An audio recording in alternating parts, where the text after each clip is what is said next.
Hey everyone, I'm Stephanie. I'm a book loving, notebook hoarding literacy teacher educator on a mission to change lives one book and one notebook at a time. And this is the Get Literate podcast, a podcast where we explore the power of reading and writing to cultivate a life we love.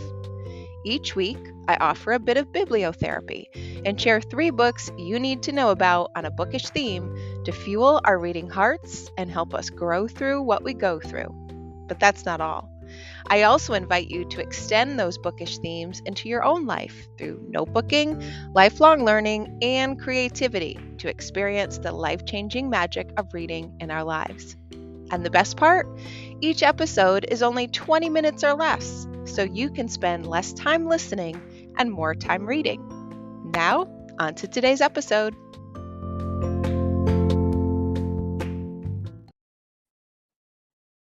Hello, everyone, and welcome to episode 16 of the Get Literate podcast. I am just going to jump right in today with a pretty controversial statement.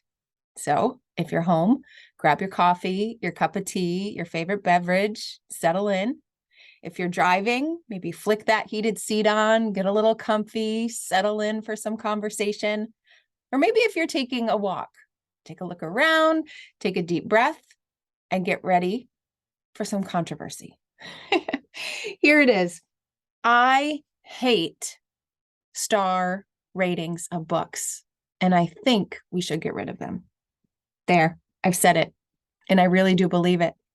I hate them as a reader, and I hate them as a writer, right? Who am I to judge how years and years and years of hard work and writing from an author impacts me, right? Because when we're rating books, when we're doing a 5-star rating, we're essentially rating how we felt about the book, right? And a feeling is incredibly subjective. We're not thinking about the power of the language or the literary devices or the academicness of what is inside that book. No, we're rating it based on how we feel, how we felt as we read it, how strong the emotions were, if we liked the ending. We can read a book with really good writing and love it. But we could read a book with really good writing and hate it. And that's not a fault of the writer. It's just where we are right then and there in our present moment. So for me, the star rating scale feels more of a reflection of me and my reading experience than it does the writer. That's why I don't like it. I don't like it at all. But regardless, those ratings matter, right? What we say and how many stars we give books on Amazon, Goodreads, Bookshop, it impacts book sales. It impacts the printing runs. It impacts the author's future career. It matters. So what do I do? Well, if you know me, if you've been reading my blog, if you are in our Get Literate book clubs when we talk about book ratings, you know that I become incredibly generous. And quite frankly, I expect all books to be 5-star books. This actually started way back in childhood. The very first book I ever remember reading is The Monster at the End of This Book by Grover. Do you remember that book? Grover talked to the reader. On every single page, Grover spoke directly to you, begging you not to turn the page. And then when you did, something happened in the story. As a reader, I learned early on that books weren't meant to be read. They were meant to be lived. They were meant to be interactive. They were meant to be conversations. And I kept that spirit with me as I grew as a reader. I just expected every book to have some sort of transformative experience, like the monster at the end of this book. I just expect it. So all books that I read, in my mind, they start with 5 stars. And if I am very honest, rarely will a book disappoint me so much that I have to go lower. Because I know this star rating is not a reflection of the reading or the author. It's a reflection of me. And if I actually read that book at a different time in my life, I may have rated it differently.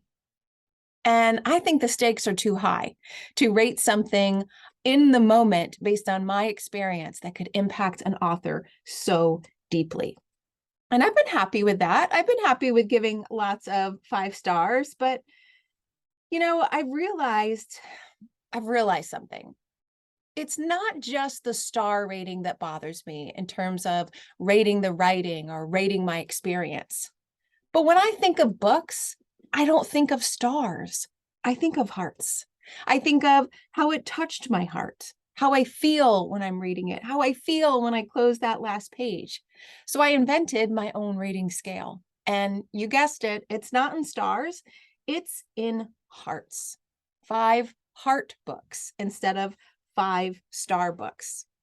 And here's a little sneak peek, I even created my own book journal so that I could have a journal that didn't have those stars. I could have a journal that just had those hearts and the things that I wanted to remember and hang on to from these beautiful books. So more to come on that later with a giveaway pretty soon too. But today I wanted to share 3 books with you. And these books are 5 heart books in my book journal. These are books that touched my heart, that impacted me deeply, that I cannot forget and get them out of my mind, and that I am always sharing with others. That's what makes a 5 heart book for me. So today I have 2 adult fiction books and 1 middle grade memoir slash narrative slash fiction book to share. That's the one I want to start with. This is a book. My goodness, this book.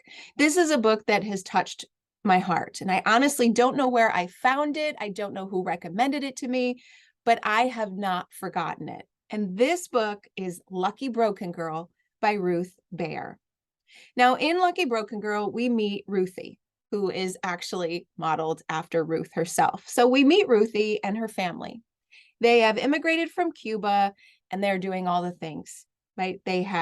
They're mastering English, at least Ruthie is, even if they did put her in the so-called dumb class because she just doesn't know the English language yet. She's even got her first pair of go-go boots, which to Ruthie means she has arrived, and she's the hopscotch queen in her neighborhood. But all of that changes in an instant when her family is in a car accident, and it leaves Ruthie with a lot of broken bones. Broken spirit too, but lots of broken bones. And she needs to literally lay in a body cast for months and months and months in a hospital bed in her family's apartment. And as you can imagine, that's hard, right? They have to limit what Ruthie can eat so that she doesn't outgrow her cast as a growing young girl. She has to learn how to entertain herself and then entertain herself in very new ways. She has to deal with the shame of being in this predicament and of needing so much help. And she also has to deal with the heartbreak of not being part of something, not being part of the outdoor world with the neighborhood kids and missing school, even if she was in the dumb class. This is where Lucky Broken Girl had my heart. I've said it on the podcast before, but as a kid, I had an illness that kept me out of commission for a long time. I spent years at home. I spent weeks in the hospital. And while I may not have been tied to my hospital bed because of broken bones, I was tied to it because of IVs and PICC lines and NG tubes and all sorts of things. So I could relate to her frustration, her depression, and how miserable things were. But, and this is the great part, Ruthie's mind learned to shift, as most of us do when we experience a hard situation and we push through. And she gained perspective, right? She pushed through those hard feelings. She found a new mindset. She found a new hobby in art. She found herself.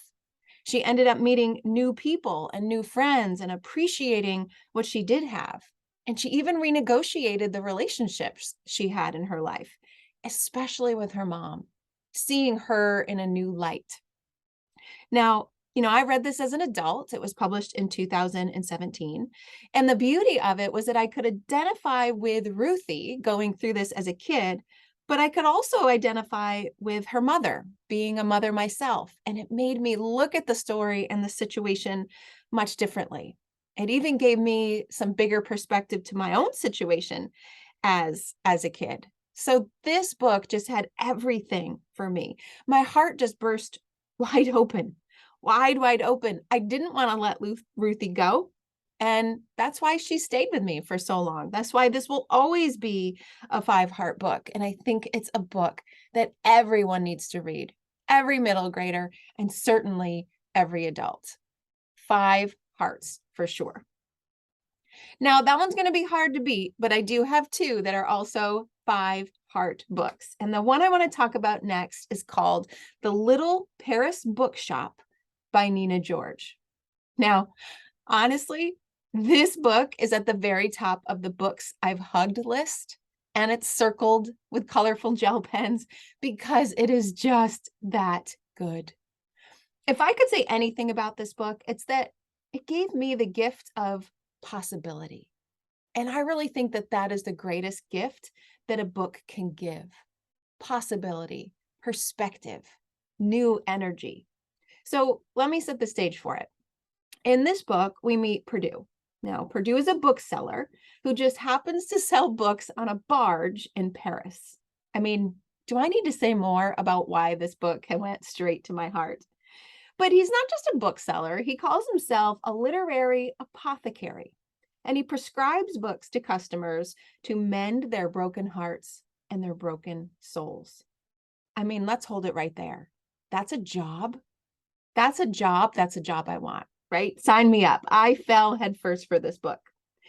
But he may be able to heal everyone else through the books that he recommends, except, of course, himself. The one person he cannot seem to heal is himself.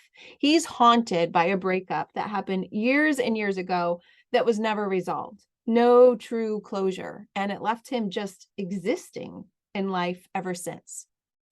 But there was a letter. There was a letter that he found from his broken-hearted person.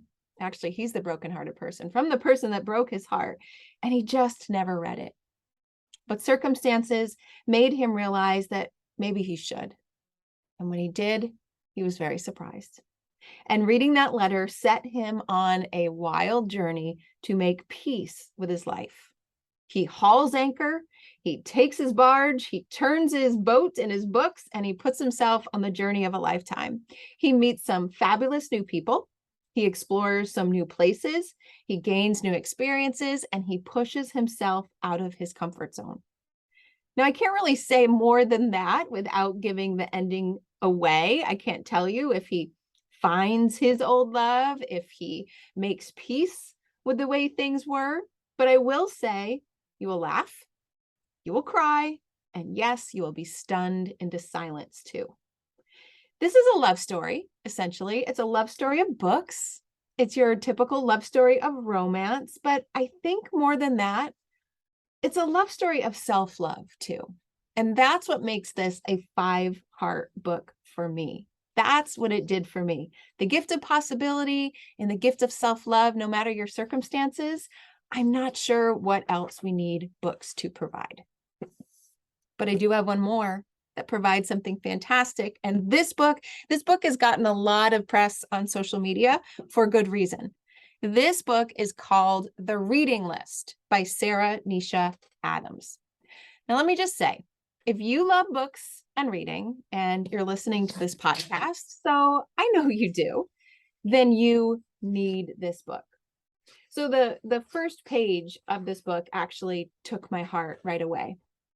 It says, The Reading List. Sarah Nisha Adams is a writer and editor. She lives in London and was born in Hertfordshire to Indian and English parents. Her debut novel, The Reading List, is partly inspired by her grandfather, who lived in Wembley and immediately found a connection with his granddaughter through books.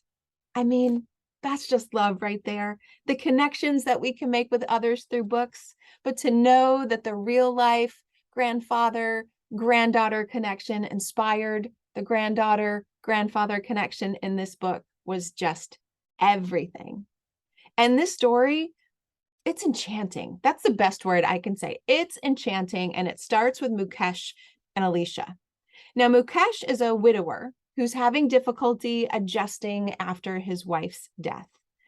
After some really hard days and a lot of soul searching, he ends up setting off for the library so that he can feel closer to his wife and find ways to connect to his very bookish granddaughter. His granddaughter and his wife had this really strong book connection, and he wants some of it. He wants to give that gift to himself and to his granddaughter. So he goes to the library. He doesn't quite know what he's doing. It's been a really, really long time. He doesn't know what books to get. And so when he gets there, he asks Alicia, who is working at the library, to help him find a book. Now, Alicia is not all smiles and helpfulness, as most librarians are. She is dealing with a lot. She is feeling terribly. She doesn't really want to be there. And so she's not all that kind and certainly not all that helpful to Mukesh. And she ends up regretting it. She ends up feeling bad. And so later, when she finds a random book list stuck inside the pages of another book, she decides to read those books. Start at the top, read those books on the list in order, even though she has no idea where it came from. And as a peace offering, she decides to recommend these titles with Mukesh as well. She wants to make up for her original first impression and figures, well, if this book list just landed in my lap to tell me what to read, maybe I can help him after all. Now, this list is very simple, and the title simply says, Just in Case You Need It. And then there are books listed: To Kill a Mockingbird, Rebecca, The Kite Runner, Life of Pi, Pride and Prejudice, Little Woman, Beloved, and A Suitable Boy. 8 books. That's it.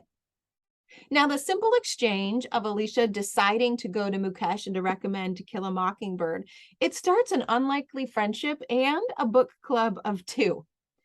They deepen their reading experience together. They start to connect their lives together.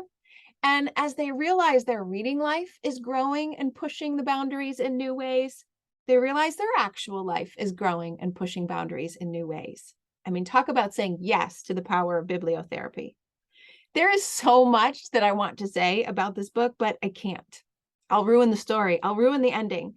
So let's just say throughout the story, there are new connections. There are surprising relationships. There is some devastating heartbreak. But most importantly, there's hope. My reading heart went through the ringer in this book, but it came out on the other side having much more perspective and being better for having read it. That's why it's a 5-heart book for me. These books just make my heart happy talking about them. We've got Lucky Broken Girl, The Little Paris Bookshop, and The Reading List. And so when we think about how we can bring this idea of 5-heart books into our own lives, I want you to think. Let go of the stars. Tell me, what would a 5-heart book mean to you? What would it take to rate a book 5 hearts rather than 5 stars? How are those two things different? And how does it matter? And then I want you to think, what would your 5-heart books be? What books immediately come to mind that just take space in your reading heart that you can't get rid of, whether they are books that you read long ago or a book that you finished yesterday? Think about what those 5 books are, and I want you to collect them. I want you to create a list of them. List in your notebook, a sticky note somewhere, a Goodreads shelf. Better yet, have physical copies of them. Put them on your bookshelf so you can see them. Likely we have lots of books on our bookshelves, and we likely can read some of them. But the 5-heart books, those are the ones that we want to stay. So collect them in a list, in a digital format, or better yet, on your bookshelf. And then here's the important thing. Pay it forward. Recommend one of those 5-heart books to someone you know would love it. Or even better yet, to someone who you know would need it. And then think really carefully the next time you are rating books online in a public space for others. Is it a 5-star book? Is it a 5-heart book? And if it's, let's say, a 3-star book and still a 5-heart book, what could we do on that rating to make sure we're putting that information out there in the best way for the author? So before we leave, I just want to say one more thing. Earlier, I mentioned that I created my own book journal, and I did. I'm so excited. It is coming out soon, and it is exactly the kind of book journal I wish I had.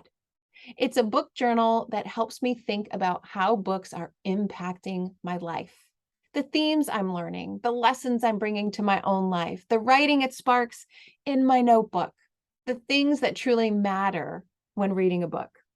So, in order to celebrate, I am doing a little giveaway, doing a gift bundle.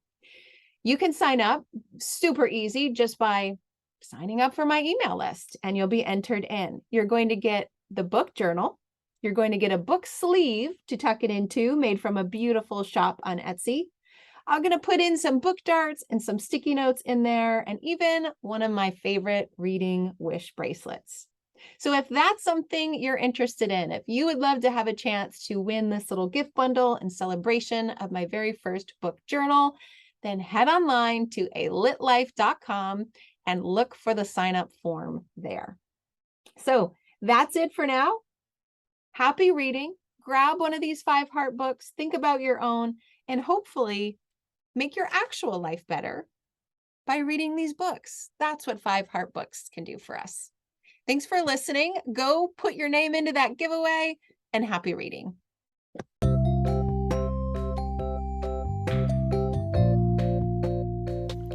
Thanks for listening to today's episode of the Get Literate podcast. You'll find links to all the books, resources, and ideas mentioned in the show notes and at www.alitlife.com.